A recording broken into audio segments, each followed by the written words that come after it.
Ναι. Λοιπόν, είχαμε ένα πρόβλημα εδώ. 3 τουρίστριες Γερμανίδες ήρθαν, φωτογράφησαν στο χωριό. Ειδικά σε αυτό το σημείο φωτογράφησαν ιδιωτική περιοχή. Τη ζήτησα ευγενικά, ήρθαν με μπλουζάκια σως. Προσωπικά εμένα δεν με ενδιέφερε το τι μπλουζάκια φορούσαν.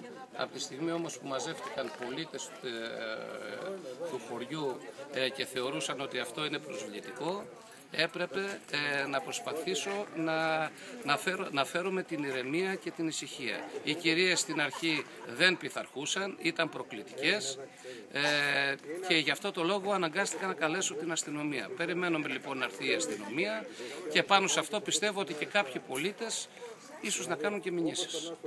Η κυρία μας προκάλεσε, έβγαλε το t-shirt δημόσια και η κάμερα που είχαν από μέσα το φωτογράφιζε. Πιθανόν να έθελε να είναι προϊόν αναπαραγωγής στο ίντερνετ ή οπουδήποτε άλλο. Γι' αυτό το λόγο και καλέσαμε να έρθει η αστυνομία εδώ.